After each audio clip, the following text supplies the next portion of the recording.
جی السلام علیکم سر، کیا حال چال ہے آپ؟ میں بالکل ٹھیک ہوں، آپ کیسے ہیں؟ ٹھیک ٹھاک، آپ سنائیں۔ اچھا سر، آج کا جو ہمارا ٹاپک ہے نا وہ یہ ہے کہ پاکستان کا تعلیمی نظام اور یہ پاکستان کا جو تعلیمی نظام ہے کس سائڈ پہ جا رہا ہے۔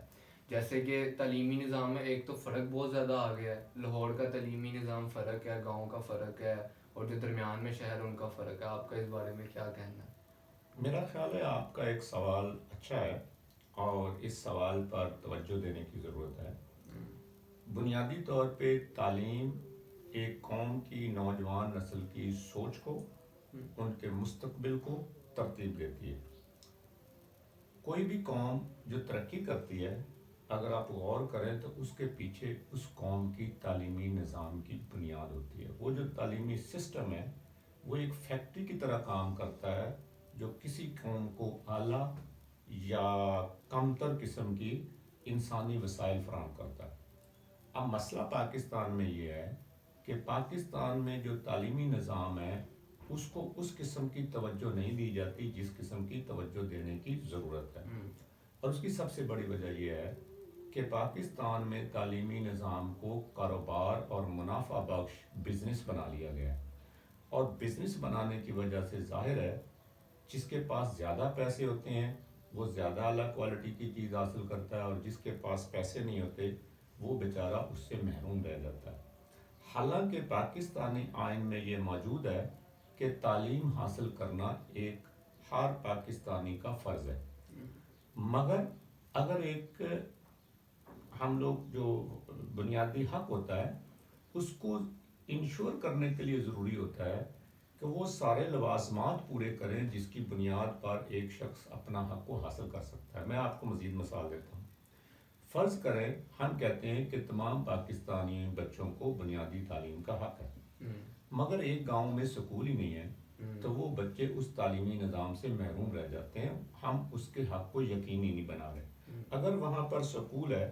مگر استاد نہیں ہے تو اس کا مطلب ہے پھر بھی ہم لوگ اس کے حق سے محروم کر رہے ہیں۔ اگر استاد اور وہ دونوں ہیں اور بنیادی لوازمات تعلیمی نہیں ہیں تو پھر بھی ہم حق کو اس لحاظ سے محروم کر رہے ہیں۔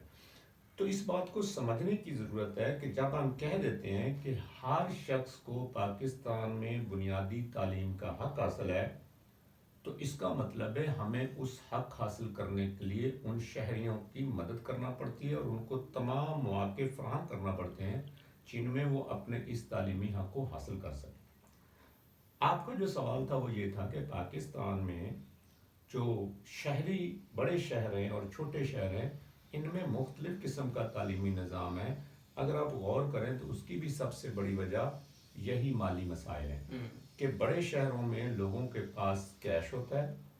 ان کی آمدن جو ہے کیش کی صورت میں ہوتی ہے، ان کے پاس اپرچونٹیز بہتر ہوتی ہیں، سکول بہتر ہوتے ہیں، اساتذہ زیادہ قابل ہوتے ہیں، اساتذہ زیادہ پڑھے لکھے آسانی سے اویلیبل ہوتے ہیں،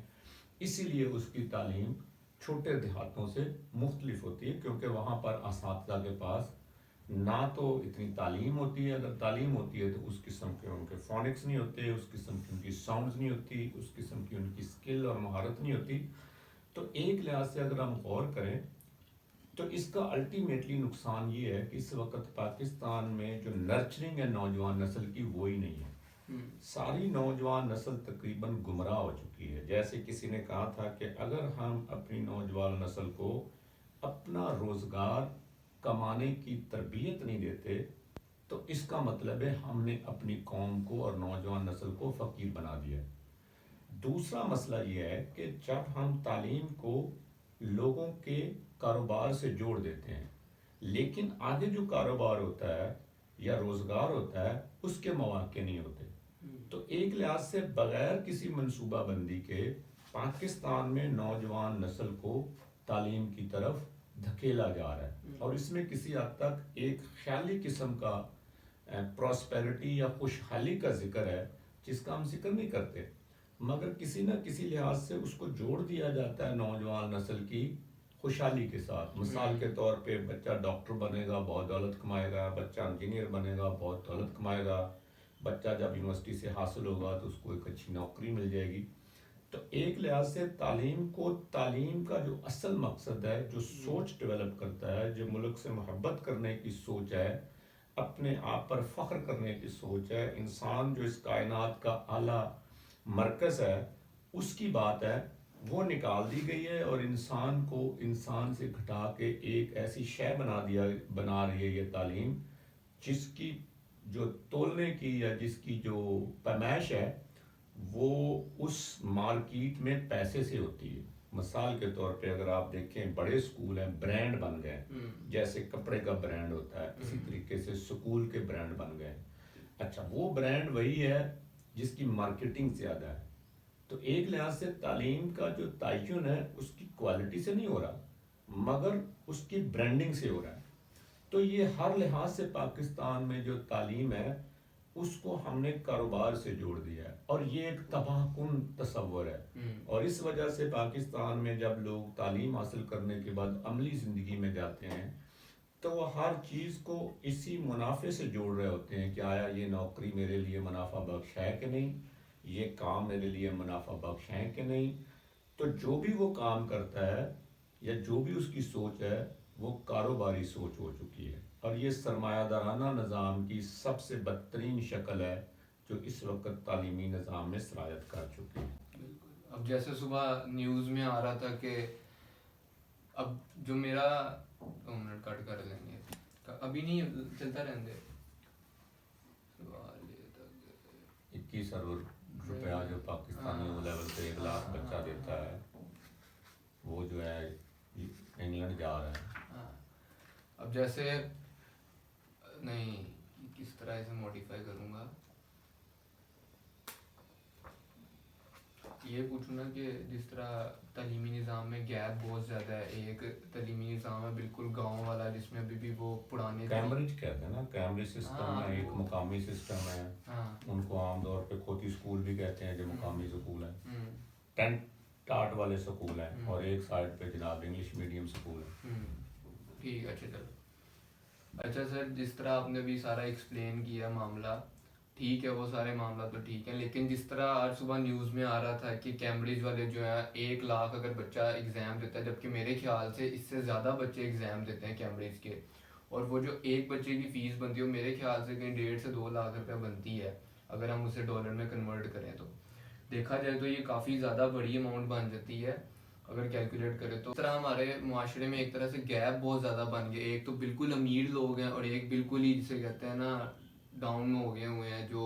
ابھی بھی اس سائڈ پہ ہیں، گاؤں والی سائڈ پہ ہیں، یا جو بالکل اولڈ پیٹرنز پہ چل رہے ہیں، جن کے نظام میں ابھی بھی صرف اور صرف وہ لینس بڑھایا جا رہا ہے کہ جی لینس جو ہے وہ اس نے بنایا تھا، اس بندے نے یہ کیا تھا وہ کیا تھا، جبکہ وہ سارا دیکھا جائے تو بہت پرانا نظام ہو گیا ہوا۔ تو اس بارے میں آپ کا کیا کہنا ہے؟ دیکھیں، جو پاکستان ہے ابھی تک یہ صحیح معنوں میں آزاد نہیں ہوا، جو آپ کا سوال ہے۔ آپ کا شاید سوال یہ ہے کہ کیمبرج کا جو نظام ہے پاکستان میں ابھی تک رائج ہے، جس کو ہم او لیول یا اے لیول کہتے ہیں۔ اب جو بچے اس نظام کے تحت امتحان دیتے ہیں ان کو اپنی فیس ڈالروں میں ادا کرنا پڑتی ہے، اور یہ ڈالرز میں سیدھی فیس جو ہے نا وہ انگلینڈ جاتی ہے۔ اب اگر ہم غور کریں تو پاکستان اور ہندوستان کی تقسیم سے پہلے والا یہ نظام ہے کہ جو استعمار تھا، جو امپیریلسٹ تھا، اس نے ایک ایسا نظام ڈیولپ کیا تھا کہ یہاں کے جو وسائل ہیں وہ کیسے شفٹ کر کے انگلینڈ میں جائیں گے، تو وہ نظام آج تک موجود ہے۔ اب وہ نظام جو ہے نا وہ تعلیمی نظام میں بھی موجود ہے، اور ہماری ایلیٹ اب تو ایلیٹ نہیں ہے، اب تو مڈل کلاس اور اپر مڈل کلاس اور لوور مڈل کلاس نے بھی اپنے بچوں کو کیمبرج سے امتحانات دینے کا نظام شروع کیا ہوا، یعنی ان کی بھی کوشش ہوتی ہے کہ پیٹ کاٹ کے او لیول اور اے لیول اپنے بچوں کو کرائیں۔ اب سوال یہ ہے کہ کیا او لیول اور اے لیول کے بچے اس خوشحالی کی ضمانت ہیں جو تعلیم میں دی جاتی ہے؟ مطلب کیا اس کرنے کے بعد وہ اعلیٰ کوالٹی کی نوکریاں حاصل کرتے ہیں یا اسی مارکیٹ میں کھپ جاتے ہیں؟ اس میں کوئی شک نہیں ہے کہ اس تعلیمی نظام میں اور جو مڈل اور میٹرک کا نظام ہے یا ایف اے والا نظام ہے، ان میں بہت فرق ہے، اور دونوں کے سٹوڈنٹس کے اگر آپ امتحان لے لیں، ان کی اسیسمنٹ کر لیں تو آپ کو واضح دونوں میں فرق نظر آتا ہے، اس میں تو کوئی شک نہیں۔ مگر سوال یہ ہے کہ کیا ہم اپنی نوجوان نسل کو کیمبرج کے لیے تیار کر رہے ہیں، انگلینڈ کے لیے تیار کر رہے ہیں، یا کیا ہم اپنی نوجوان نسل کو ایک اچھے نیشنلسٹ پاکستانی کے لیے تیار کر رہے ہیں؟ تو اگر ہم اپنی کریم کو انگلینڈ انسپائرڈ کر دیں گے اور ایسی نسل تیار کر دیں گے جو انگلینڈ سے انسپائرڈ ہوگی، تو پھر ہم اپنے یہ جو لیڈرز ہیں جو جا کے انگلینڈ بیٹھ گئے ہیں، اور لندن پلان اور برطانیہ پلان، یہ چلتا رہے گا. کیونکہ جب تک ہم اپنی نوجوان نسل میں جنہوں نے گرو کرنا ہے، اپنے ملک کو چلانا ہے، ان کی انسپریشن مقامی روٹڈ نہیں ہوگی تعمیل نظام میں، تب تک ہم اپنے پاکستان کو ترقی نہیں دے سکتے. جیسے کہتے ہیں کہ ایک عرب کا جو ایک قبیلہ تھا، اس کا جو سربراہ تھا، اس نے اپنے بچے کے لیے ایک پرائیویٹ ٹیوشن ٹیوٹر ہائر کیا. تو جب وہ گزر رہا تھا تو اس کا ٹیوٹر جو ہے وہ اپنے جو شاگرد ہے، اس سردار کا بیٹا، اس کو ایک ایسی نظم سنا رہا تھا جو مخالف قبیلے کے بارے میں کوئی قصہ تھا اور اس کو انسپائر کر رہا تھا. تو اس نے یہ کہہ کر اس کو فارغ کر دیا کہ مجھے لگتا ہے کہ میرے بیٹے کو آپ میرا جو مخالف قبیلہ ہے اس سے انسپریشن دے رہے ہو، کہ میرا بیٹا جو ہے نا اس سے انسپائر ہو. مجھے وہ تعلیم چاہیے جو میرے قبیلے کے لیے انسپریشن ہو. تو یہ پرانی تعلیمی نظام کا ایک چھوٹا سا سلسلہ تھا جو آج میں بھی ہے. دیکھیں نا، ہماری خواہش ہوتی ہے کہ ہم پاکستان ترقی کرے، ہمارے گیمز اعلیٰ ہو، ہمارا ملک اعلیٰ ہو، ہماری نوجوان نسل جو ہے نا اس کو آگے لے کے چلے، مگر عملی طور پہ جو پروڈکٹ تیار ہو رہی ہے اس کام کے لیے وہ ایک ایسی ہے جو اس کام کے لیے نہیں ہے. تو ایک لحاظ سے ہماری خواہشات اور ہمارے عمل میں بہت زیادہ تضاد پایا جاتا ہے، اور بدقسمتی سے ہم اس پہ توجہ بھی نہیں دے رہے. ایک 22 23 24 25 30 کروڑ کا ملک اور اس کی جو 60% نوجوان نسل ہے، اس کو ہم تیار نہیں کر رہے کہ انہوں نے اپنا ملک، حتیٰ کہ اپنا خاندان کیسے چلانا ہے، اس کے لیے بھی ہم نے تیار کر رہی. اس لیے یہ جو تعلیمی نظام ہے یہ بیسیکلی چون چون کا مربع ہے. یہ چون چون کا مربع جو ہے نا یہ کسی کام نہیں آ سکتا، اور یہ ملک کو سوائے تباہی کے اور کچھ نہیں کر سکتا. تو اس میں اب کرنا کیا چاہیے، سلوشن کیا ہے اس کا؟ میرا میرا خیال ہے بہت اچھا سوال آپ نے کیا ہے کہ اس کا سلوشن کیا ہے. بہت آسان سلوشن ہے. ایک تو یہ ہے کہ وہ تعلیم دان ان کو بیٹھنا چاہیے جو پالیسی بناتے ہیں، اور وہ پالیسی بنانے کے لیے پاکستان میں بدقسمتی سے کوئی امریکہ سے، برطانیہ سے ایک ایڈوائزر آتا ہے اور وہ بیٹھ جاتا ہے، اور گھسے پٹے جو ماشاءاللہ پاکستانی ہیں وہ اسی پرکس میں ٹی اے ڈی اے کے چکر میں پوری پالیسی بنا دیتے ہیں. نہیں، یہ ایسی پالیسی نہیں چاہیے. ایک لانگ ٹرم 50 سال 30 سال 40 سال کے لیے ایک ایسی پالیسی بنانی چاہیے جو آنے والے حالات کے مطابق ہو، اور پورا نظام اس کے مطابق چلنا چاہیے. اب دیکھو نا، آپ دیکھو اگلے 10 سال بعد یا 5 سال بعد آرٹیفیشل انٹیلیجنس اور روبوٹکس دنیا میں غالب آ جائے گی. ہمارے تو یونیورسٹیاں تیار ہی نہیں کر رہی بچوں کو. اب یہ کیا کریں گے جب ساری دنیا میں روبوٹکس اور اے آئی جو ہے وہ دنیا کو کنٹرول کر رہی ہوگی، تو پاکستان میں نوجوان نسل کیا کرے گی؟ جب ڈرائیور ہی نہیں ہوں گے، ڈرائیوروں کے بغیر گاڑیاں چل رہی ہوں گی، ڈرائیوروں کے بغیر جہاز چل رہے ہوں گے، ڈرائیوروں کے بغیر ٹرینیں چل رہی ہوں گی، ہوٹلوں میں جو ہے نا وہ روبوٹکس کام کر رہے ہوں گے. حتیٰ کہ جیپنیز جو ہے وہ پیچھے کہہ رہے تھے 56,000 کا جو ان کا مارکیٹنگ کے سیلز مین ہے وہ نہیں ہے. اس کھپت کو پورا کرنے کے لیے they are providing robotics, robot بنا رہے ہیں اس کھپت کو، انسانی کھپت کو ختم کرنے کے لیے. اب سوال یہ تعلیم کیا کر رہی ہے؟ یہ ابھی تک رٹا سسٹم ہے، ابھی تک بچوں کو لکھانے پر زور ہے، ابھی تک بچوں کی لائنیں سیدھی کی جا رہی ہیں. تو ایک لحاظ سے ہمارا تعلیمی نظام مستقبل میں نہیں ہے، ہمارا پاسٹ میں روٹڈ ہے. تو ایک فوری کوئک ایسا نظام ڈیولپ کرنے کی ضرورت ہے جو ایمرجنسی بنیادوں پر ہماری نوجوان نسل کو آنے والے وقت کے لیے تیار کرے، جب 15 یا 20 سال میں ہمارے بچے جو ہے نا وہ اس دنیا کا مقابلہ کر سکیں جس کا کوئی کسی کو اندازہ نہیں ہے وہ دنیا کیسی ہوگی. بالکل ٹھیک ہے.